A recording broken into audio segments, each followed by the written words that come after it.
In this video, we are going to show you one of the Arc tool functionality, which is the security compliance verification of the virtual infrastructure at layer 2. First scenario is to show event-driven auditing in action. We assume 3 tenants, each of them has its own network.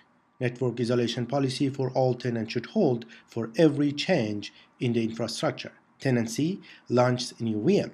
This new event will trigger layer 2 verification module to check isolation between all networks. Here you can see how Pluto launched a new instance. In the background we have Arc Manager continuously monitoring Ceilometer events messages. When tenant launches the new instance, Arc Manager triggers appropriate verification module. Arc verification module initiates data collection, processing, and auditing for virtual layer 2 and overlay network. During data collection, different data is gathered from different sources at the management and infrastructure layers. For instance, Neutron and Nova databases in OpenStack are queried to get information about VM location and network ID they belong to. From all compute nodes, we gather information about the virtual ports and the VLAN tags. We gather OpenFlow rules from Open vSwitches. This data is processed in order to prepare the input to the verification engine at SAT-Solver.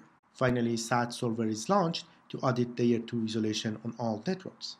This is the main page of Arc GUI, where we can either choose to request an on-demand audit, to consult event-driven verification, or generate audit reports. By selecting event-based audit, we can see the recent events detected by Arc, which is launching an instance by Pluto tenant. As we can see, there was no branch of compliance in this case.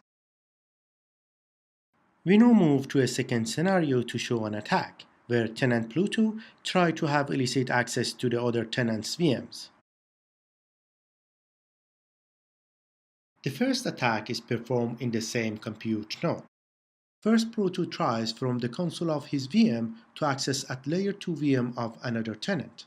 Our ping test would fail at the beginning, as you can see. Now the attacker tries to find out the victim IP, port, and MAC by having unauthorized access to OVS admin console and the compute node hosting attacker and victim instances.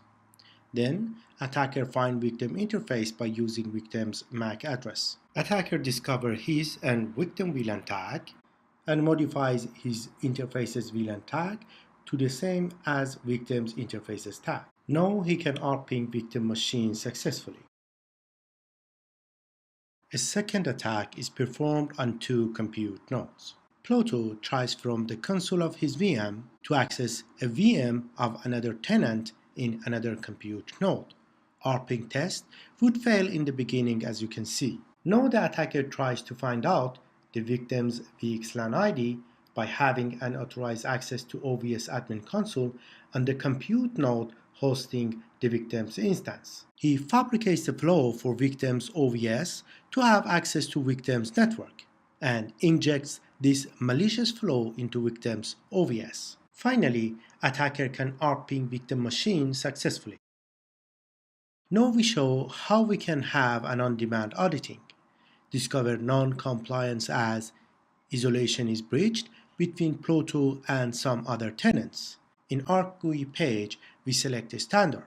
For instance, CCM version 3 standard, control domain infrastructure, and security properties such as layer 2 and overlay isolation properties. Then we launch auditing. At this step, Arc starts data collection, data processing, and compliance verification in the background to find out whether the actual conditions are or cloud setting compliant with the selected properties.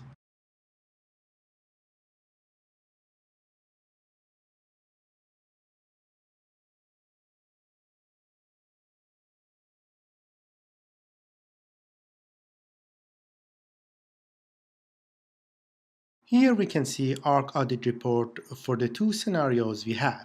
The first one is for intra-compute security breach, and we can select it to see more details. We can see a visualization of the first security breach where 2 instances from different networks map to the same VLAN. To see other report detail, we can go back and select Intercompute Security Breach. Again, we have all details and visualization of the network isolation breach at overlay network.